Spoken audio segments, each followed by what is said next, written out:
I mentioned Caleb lit it up. There were other podcasts that were citing Caleb Calhoun's column, saying that Calhoun may be onto something. When he wrote it, he looked a little bit crazy on Friday that Tennessee would throw the SEC tournament. But then things fell in line to prove his point throughout the weekend. So whereas I thought it was crazy conspiracy Caleb on Friday, I'm thinking it's convincing Caleb on a Monday. So kudos to you, Caleb. I'm not easy to win over, and I'm not completely won over. But when you take a look at what happened over the weekend, not just Tennessee, did powerhouse teams tank the conference tournaments? Caleb, let me get some numbers from you, because top 25 versus unranked teams were poor to quite poor over the weekend. Yes, guys, these type of numbers don't happen in any scenario. So let me just break this down real quick. Against unranked teams, from Friday on, top 25 teams were 9-8. They were 4-13 against the spread. That is skewed, by the way, because of the 2 wins that came on Sunday by Illinois and Auburn. By the way, for those who didn't watch that Auburn-Florida game, that was a close game until Florida's best player got hurt, fractured his leg, which, by the way, is more evidence to not play that hard in the conference tournament. It was a close game, and Bruce Pearl didn't look excited about winning it either, which I don't want to read too much into something that isn't as clear as some of the numbers you pulled up. But I was just watching him, thinking of you, thinking he doesn't look really happy to win this tournament, and it's on his birthday. So, Caleb, what else you got from the weekend that proves your point before we break down Tennessee's game against Mississippi State and why they might have thrown it as well? Yeah, so there was a period of time until Sunday where top 25 teams facing unranked teams were 1-12 against the spread. Guys, that doesn't happen. You follow anybody who follows Vegas heavily, anybody who follows gambling heavily like I do, that doesn't happen. You don't go top 25 teams don't go 1-12 against the spread against unranked teams. Any scenario like that, that's not a small sample size. That represents a genuine trend. What was clearly happening was teams, I don't know if they were throwing the tournament on purpose, but if they were already in, they weren't giving all of their effort. In the SEC alone, 3 of 4 SEC teams with double byes lost on Friday, their first game, all to unranked teams. Alabama lost, Kentucky lost, and Tennessee lost. There were 6. Sorry. Can I argue that one point for a second? I think there's something, and I don't want to get caught up on each particular one, because I think you bring up a good point from a macro sense. I think being in rhythm, playing basketball the day before can sometimes be helpful in basketball, not in football, obviously, but I think it can be helpful. And a lot of those teams that you're talking about that were low seeds had to play at a high level to make the tournament. So they're more motivated. Those are all the arguments that I would have given you last week, and I still think holds some merit, but you're being convincing, Caleb, and winning me over. How would you respond to that? As I remind you, portions of the program and today's tough question is brought to you by Boundless Moving. Call Boundless Moving. Tell them Off the Hook Sports sent you. From the 2-hour minimum to turnkey operations, they've got you covered. Their motto, personal service without limits, not just a tagline. It's part of who they are. It's in their DNA. Boundless Moving. Against Boundless Moving, just Google Boundless Moving. So all those traditional responses to what you're saying that I just threw out, you would retort with? I would retort with, that happens, but it doesn't happen to this level. It doesn't happen to, when you take the 3 out of 4 losing on Friday, 1-12 against the spread on a period of Friday and Saturday with ranked teams versus unranked teams. And then, okay, going into the conference tournament, guys, there were 6 teams vying for number 1 seats to win the tournament. Tennessee, North Carolina, Arizona, Houston, Purdue, and UConn. UConn was the only one to win their conference tournament. 4 of those teams I named, Tennessee, Purdue, North Carolina, and Arizona, lost to unranked teams. The other one, the 5th, Houston, they lost by 30 to Iowa State in the Big 12 title game. Yeah, they lost by 30. And then here's the final bit of evidence. The reason they did this is because they knew what I knew, what Dave knew, what we've talked about for a long time. what Rick Barnes talked about 2 years ago. The selection committee doesn't care about conference tournaments unless you win it and they're forced to put you in. This had no impact the conference tournament had no impact whatsoever on the seeding. Purdue and Houston and UConn all still got number 1 seeds, as did North Carolina. And the biggest one is Auburn, despite winning the SEC tournament, still got screwed with the 4 seed and has to go to Spokane, Washington for the first weekend. You would think winning the SEC tournament would give Auburn a little bit more love. They were already a top 15 team. Nope. They're still stuck as a 4 seed. They got nothing out of winning the tournament. 2 things to support your argument. It didn't help Auburn, right? Yep. It didn't help UConn. They're still a 1 seed, but they got an incredibly tough draw. I didn't think that where did UConn finish in their conference tournament again? They were the one team that won their conference tournament. Okay. And did they get helped at all? No. They technically got the number 1 overall seed. This is not the number 1 overall seed for UConn. Yeah, they can say that. That's a flat out lie. If they say that is the number 1 seed and the path that they have, take a quick look at the bracket. Their bracket path is incredibly tough. Hit that like and subscribe button, and we would greatly appreciate that. I want to get to whether or not the Vols actually threw it. But first, Caleb has some more great info to share with us about why this isn't a bad move to throw a conference tournament. Now, I gave you the traditional reasons. Keep yourself in rhythm, help yourself in the selection process. All of those no longer hold water. You're right. The selection process didn't help or hurt Tennessee, didn't help or hurt Auburn, didn't help or hurt UConn because of what they did in the conference tournament. So you're right. I'm going to throw the one thing out here that I'm not going to budge on, okay? Okay.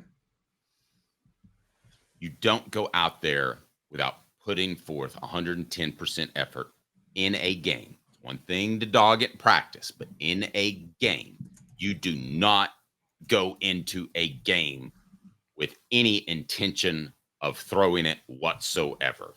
Ever, ever, ever, because it teaches bad habits. Retort. You always have to try hard when you play. I like the word retort online. All right, so you say what? That's the lamest thing you've ever said, Dave. You and I both know there's times where teams don't go 110%, and it's all the time. But they should. Why? They should. Why? Okay. Well, not in this particular, just in general, in sports, you should always give your best. You would agree with that. No, you should keep yourself fresh. It's not their fault that the NCAA Tournament Selection Committee took away the incentive to win these games. I can't blame the teams. I blame the selection committee. Do you blame NFL teams for resting their starters in week 15 and 16 and 17? Or do you blame the NFL for setting up a scenario where 14 teams are in the playoffs and there's less to play for in those final few weeks? Okay, let me answer that question with this. Can we go ahead and transition to, did Tennessee throw the SEC tournament in the first game? Your thoughts. We're going to put that as a poll question. Was that a good move? We will discuss. I'm fine if Rick Barnes wants to go out there and say Zakai Ziegler, Dalton Connect, and I don't know, Vescovi. I don't know that he needs a rest. But anyway, if you want to rest your best players and throw those guys out there that are backups like Steve Spurrier did and still run your whole offense. What I'm saying, Caleb, is you simply cannot, as a program, Rick Barnes cannot go in front of his team and say, all right, boys, we're going to go out there and we're going to lose this one for the Gipper because we're going to go out there and we're going to lose and you guys are going to get some rest. And it really doesn't matter. I can lay this out. This guy named Caleb Calhoun, who I saw on YouTube, gave me all the information I need. My name's Rick Barnes. Caleb's got it figured out. Here it is. It's on the whiteboard. We don't need to beat Mississippi State. Let's go out there and let's get blown out and embarrassed in the first round, their first round of the SEC tournament. And let's move on to March. You can't have that approach. Would you agree with that? I mean, you could run the wrong offense. You could run a defense that you don't really think is going to work. You could rest your starters, but you can't have a team meeting that says, we're going to go out there and blow it. You can't do that. I mean, I go to the message board And someone said bad habits breed bad habits. I believe there's some truth to that. So if Rick Barnes threw it, I hope he did it my way. Now, he didn't rest the starters, but maybe he ran an offense and defense he didn't feel too great about. I'm going to engage that in a second because I don't think Rick Barnes did just say go lose this game. So you guys can rest easy knowing that. But why not? Why can't you do that? Honestly, why can't you? Why can't you? If the selection committee is going to sit there and say we're not going to take this into account at all, why can't you? And by the way, here's another big one. I want to point this out. I'm going to get into this later this week, guys, because I'm not done with the selection committee and the stupidity of the NCAA doing this. But Dave, you know how much? Okay, you know what the payout is for an NCAA tournament? Just to make it? I do not. And how do they split the revenue? I don't really know. Here's what happens. For every game that involves a team for every single NCAA tournament game that involves a team from your conference gets $2 million. Okay, that's a good chunk of cash. So it's considered units. There's 67 NCAA tournament games. I think like 130 possible units that a conference could get. You don't think there is now an incentive for teams automatically in the tournament from a conference to help a lesser team from their conference win the conference to get an automatic bid so everybody in the conference gets a better payout? I understand the motivation, and this will surprise you. 20 years ago, this will really surprise you, and this will age me as I turn 50. I'm 50. Last week, I said the exact same thing you said 20 years ago. I said even more. I said I would be more willing to be a 4 seed and rested than a 2 seed if I got hurt by the conference tournament. Because I do believe before they went to this pod system about 10 years ago that the conference tournament matters. You and I would agree on that, right? That you could affect your seeding. Now it's logistically impossible, Caleb. So I have to put a 68 team field together. And with the pod system, for those that don't remember, they try to keep some teams close to home. They can't do that within an hour. No, you can't. You can barely do that in a day. You've got to go to bed Saturday night with basically a couple of blanks open, depending on who wins their smaller conference tournament, right? That's the only way to do this. Yeah. It's so stupid that they have conference tournament title games on a Sunday right before the selection committee. So yeah, it makes no sense.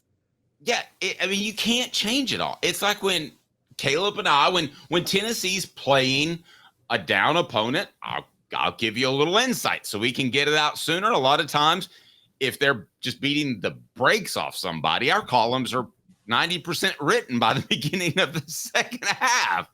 We have to.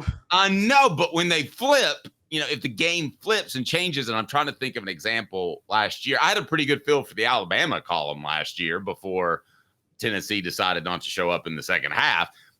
But you can't do that with 68 teams and a hard deadline. Your deadline, you've got to have that in by what? What time did the selection show come on? 6 o'clock? So you got to have that done by 6. So you're supposed to. And the Big Ten tournament's at 2. The Big Ten tournament title game starts at 2. So it ends at 4:30, something like that. Y'all can call him Caleb, Crazy Caleb. You can call him Conspiracy Caleb. You can do all that you want. But I had the same thought 20 years ago, and he just provided more proof because I think it may actually be happening in a weekend that I had in those 20 years. And you brought up another great point about something that Rick Barnes said a couple of years ago. Now, wait till you hear this, because this is pretty phenomenal. Caleb did some big-time digging over the weekend. This quote by Rick Barnes is so foreshadowing. It's absolutely crazy.